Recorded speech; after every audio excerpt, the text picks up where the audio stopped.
안녕하세요. Riding on the Korean wave. Welcome to Friday's edition of The Culture Wave. I'm Kwon So-ah in Seoul. Explore with us Korea's culture from all aspects, and today with a focus on K-entertainment, K-classical music, and K-sports.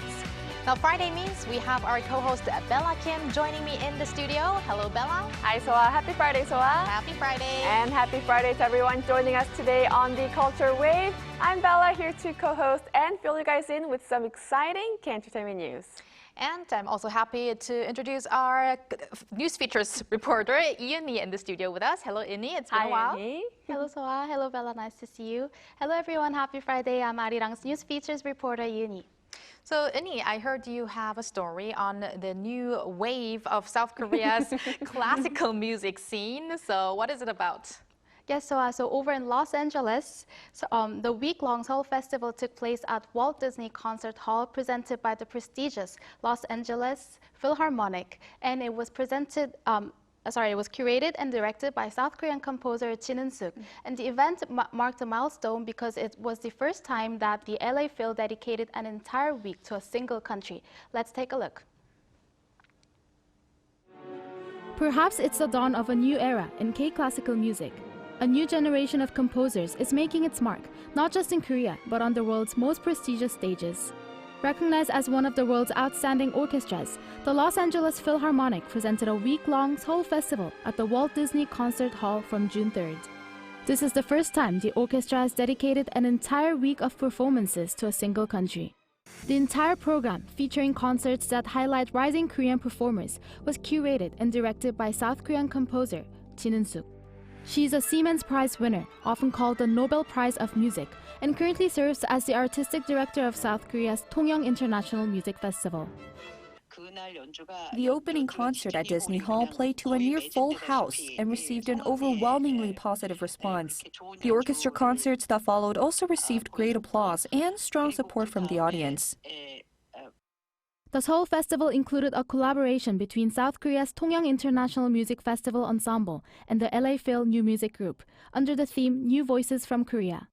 South Korea's young composers, including Lee Sung-hyun, a prize winner at the Geneva International Music Competition, premiered works, all conducted by rising talent Yoon Han-gyul, the winner of the Harvard von Karajan Young Conductors Award at the 2023 Salzburg Festival.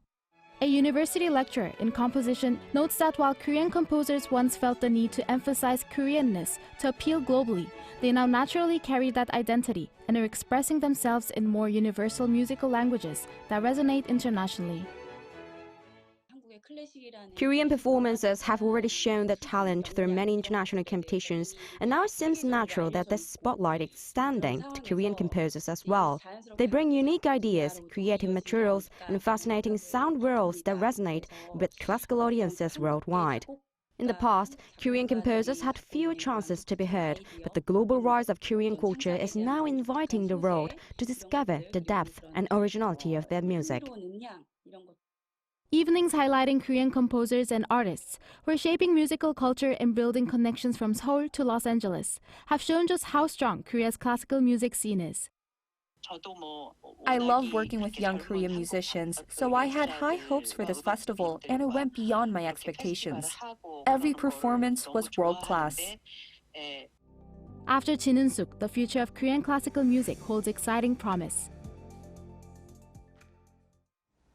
Wow, it's very truly moving to think of how these young Korean voices and sounds resonated all the way in Los Angeles, and especially at this prestigious stage, the LA Philharmonic. Definitely. And LA Philharmonic is not only, America's top orchestra, but worldwide it's very known and renowned as an artistic innovation and leadership as well. So, Uni, how meaningful is this collaboration? So for Korean artists, especially emerging talent, to be featured in such a space isn't just a performance opportunity, it's actually a powerful validation of their artistic relevance on the world stage. So the program director composer Chin Un-suk explained that the festival was originally planned for 2019, but due to the pandemic, it was postponed.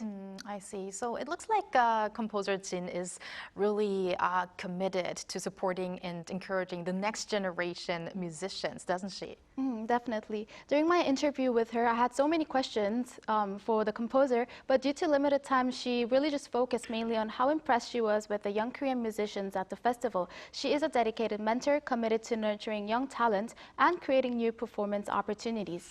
Her work at the Tongyang International Music Foundation in Korea reflects that commitment. She also shared that the highly acclaimed South Korean chamber music ensemble Novus Quartet's final concert was cancelled last minute due to the conditions in LA, but discussions are ongoing to reschedule the performance with the LA Phil.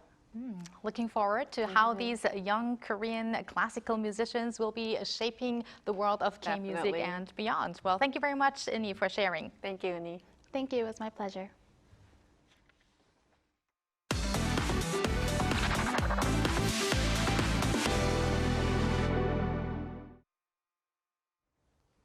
Time for some K-entertainment news with Bella Kim.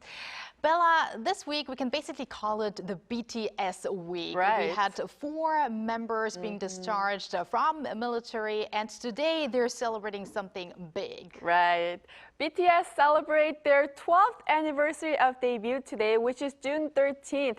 Congratulations to the members and also the fans. So to commemorate their anniversary, the 2025 BTS FESTA is being held at Kintex Exhibition Center in Goyang on Friday and Saturday local time. Fans can immerse themselves in interactive zones such as the Voice Zone featuring members' voice messages and the Trophy Zone showcasing some of BTS's most iconic awards. In addition, a signature light show synchronized with the Army Bomb light stick will take place every hour on the hour starting at noon. The 2025 BTS FESTA is free to attend and it will run from 10 a.m. to 7 p.m. on both days. And the festival will go on until tomorrow. So if you're an ARMY in the area, make sure to check it out. Well, it's great to have almost all members out of the Army now to celebrate with their Army and not inside the Army. Right. But Bella, there's another thing to celebrate and to check out, which is a new single by one of the members. Yes, J-Hope released his digital single, Killing It Girl, just before our show today. This release marks the end of his solo single project after Sweet Dreams and Mona Lisa, both released in March. Killing It Girl is a hip-hop genre song that captures the thrill of falling in love at first sight, and J-Hope participated in making this single just like he did with his last single, Mona Lisa. And adding to the excitement is the collaboration with American rapper Glorilla, she features in this new single. J-Hope will perform Killing It Girl for the very first time at the final performances of his solo world tour, J-Hope Tour Hope on the Stage final at Goyang Stadium tonight and tomorrow.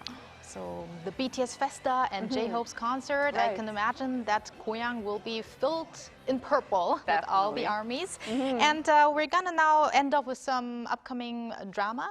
That's right. The crime thriller Hunter with the Scalpel held a press conference on Thursday in Ramada Sindorim Hotel in Seoul. Actors Park Joo-hyun, Park Yong-woo, Kang Hoon, and director Lee Jung-hoon attended the conference.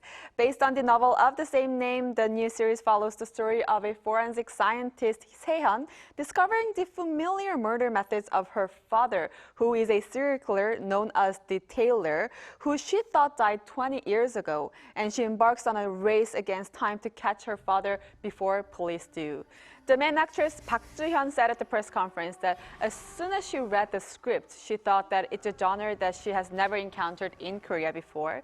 And each episode of Hunter with the Scalpel will be a 30-minute mid-form with a total of 16 episodes. And it is set to be released on U+ TV, U+ Mobile TV, and Disney+ starting on June 16th. Very thrilled about this new series. Yes. Well, thank you very much, Bella, for killing it, girl.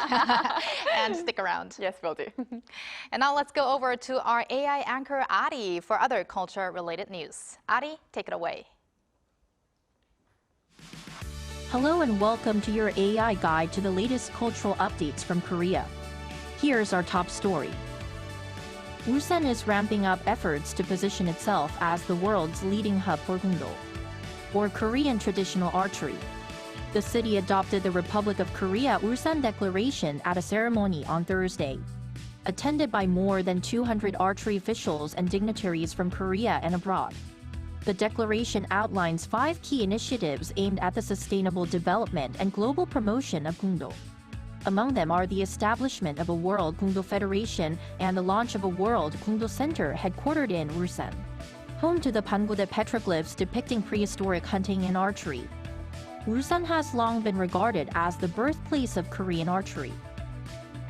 Anticipation is high for the upcoming Seoul International Book Fair 2025, with all tickets completely sold out ahead of next week's opening. As a result, no on-site ticket purchases will be available. But admission remains open and free for preschool children, people with disabilities, and visitors aged 65 and older. The fair will take place from June 18th to 22nd at COEX in Seoul, bringing together over 530 publishers and publishing organizations from 17 countries. The Seoul International Book Fair continues to grow in popularity, drawing a record-breaking 150,000 visitors last year. A pioneer of Korean contemporary art, Lee Gang-suk is presenting his first solo exhibition in Seoul since signing an exclusive contract with the prestigious international gallery Thaddeus Ropac. The exhibition showcases over 20 works spanning installation, painting, sculpture, and prints, titled Dwelling in Mist and Glow. The artworks reflect Lee's belief that art is a dynamic force, continuously evolving in harmony with the world's changing flow. It runs through August 2nd at Thaddeus Ropac Seoul, located in Itaewon. That's all from me. Stay tuned to the Culture Wave.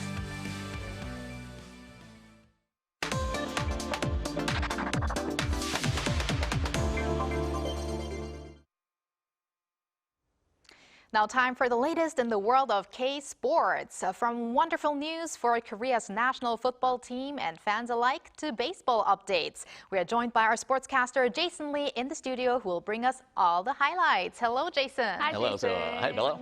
Looking good in purple like always. Although we did have a kind of BTS theme today. I know. There we go. But we're going to talk about sports, of course. And in the past week, I think the biggest news was, of course, how the national football team has qualified for the next World Cup. So tell us about the not only one but two wins by Korea. That's right. Korea beat Iraq 2-0 last weekend, and then on Tuesday they defeated Kuwait 4-0.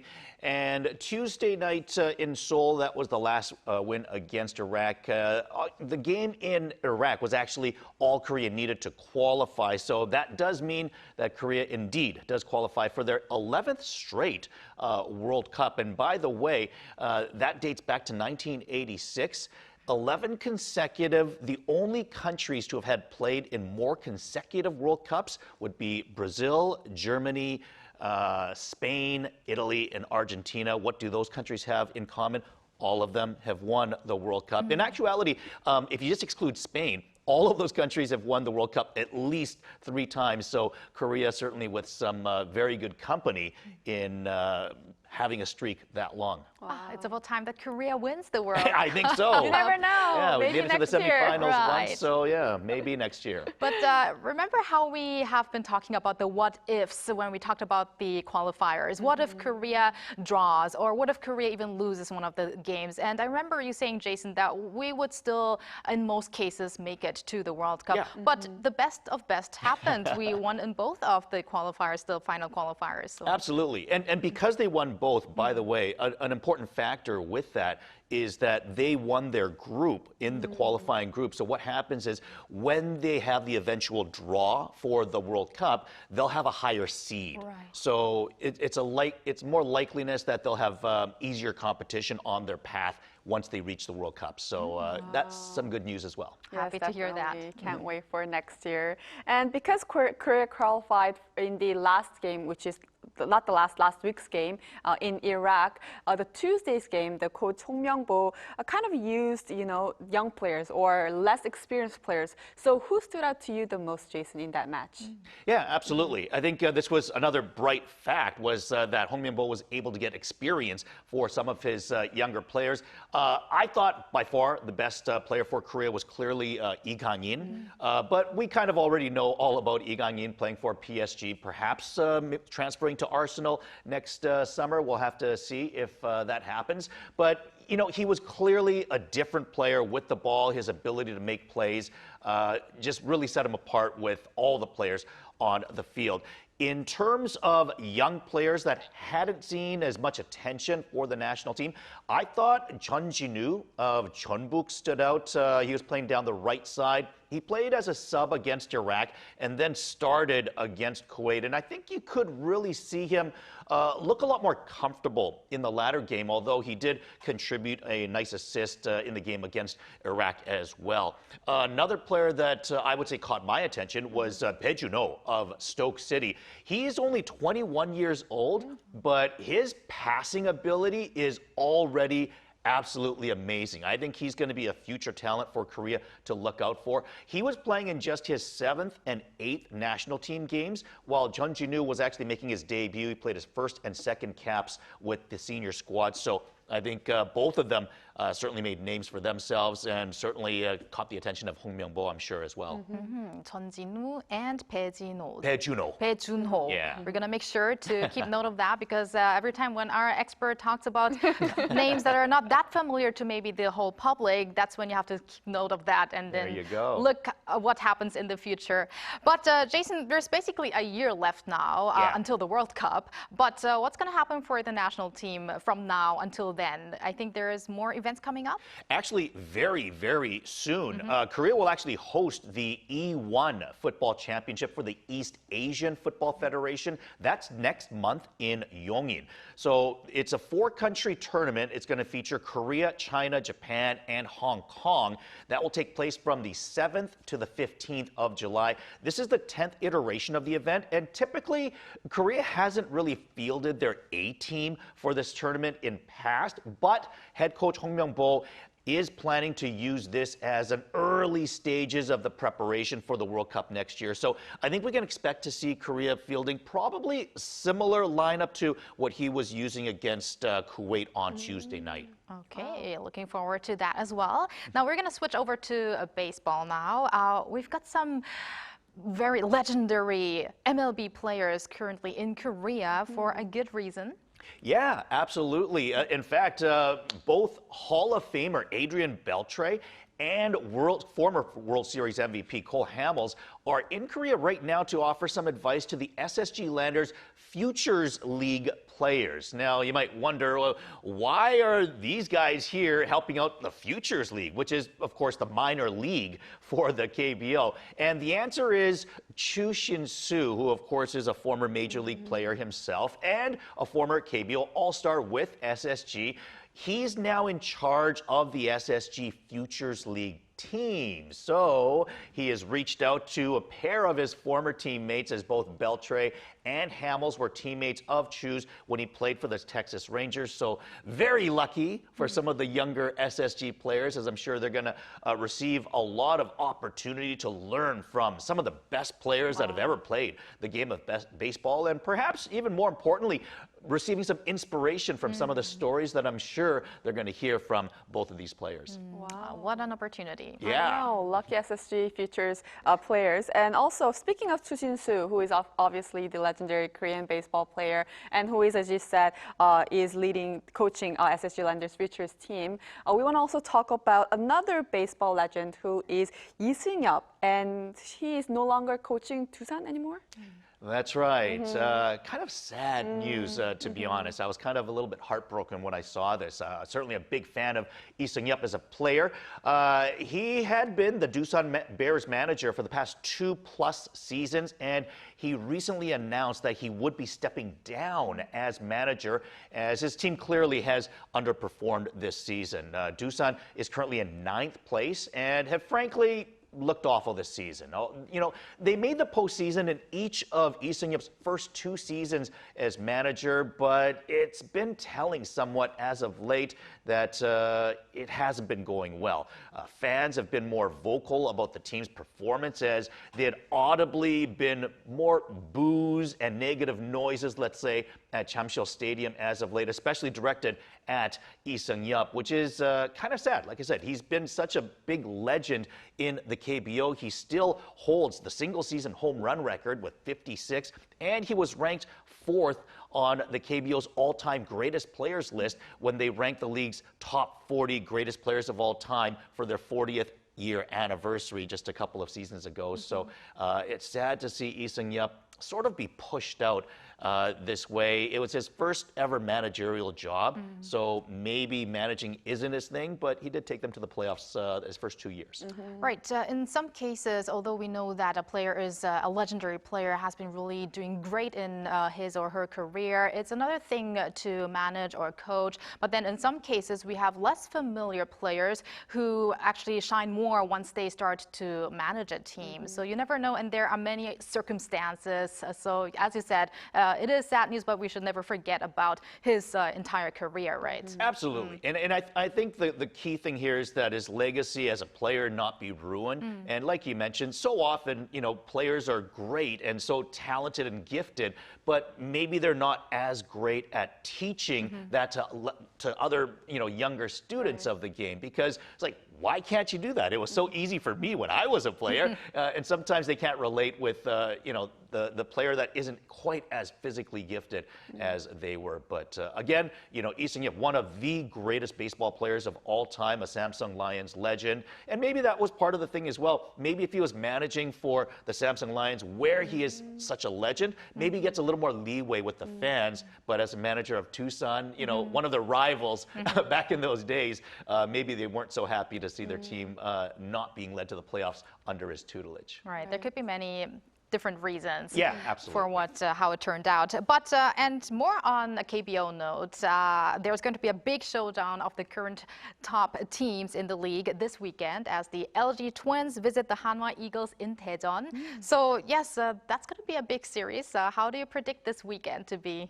Yeah, and that sounds weird to say, the top two teams. I mean, LG, nothing unusual about that, but Hanwha Eagles, one of the top two teams. I mean, LG, the champs from 2 years ago, but Hanwha's, they've been the league's perennial doormats for the last decade and a half. So, they've turned things around this season. Hanwha is currently just a half game behind the LG Twins atop the standings. So we've got the top two teams meeting for a weekend series Friday, Saturday, Sunday in Daejeon. By the way, they got a brand new stadium down there. So if you're near Daejeon at all, this weekend, go down, check out the new stadium, and check out this huge matchup against the LG Twins. In third place right now is the Lotte Giants. They are 3 games behind Daejeon, but 5 games behind Lotte goes all the way down to 8th place NC. So it's a big group of teams between 3rd and 8th, with essentially LG and Hanwha just at the top. So, if one team sweeps the other, then they could really open up a good lead at the top of the standing and perhaps even send the second place team down to the next tier of 6 or 7 teams that are vying for 3rd place. So a very important series this weekend in Daejeon. I look forward to seeing what happens.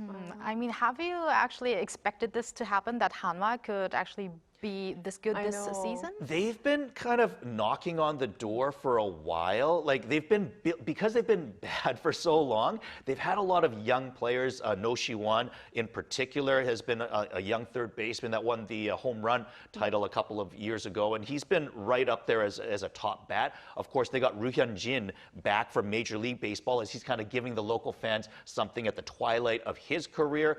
And then Cody Ponce, one thing that Hanwha really hasn't had is the top or one of the top foreign players. And Cody Ponce this year has really been supplying Hanwha with good foreign level play. And I think, you put that recipe all together and Hanwha's finally sort of putting it all together. The question becomes, can they maintain this for the full season, not just up until the All-Star break?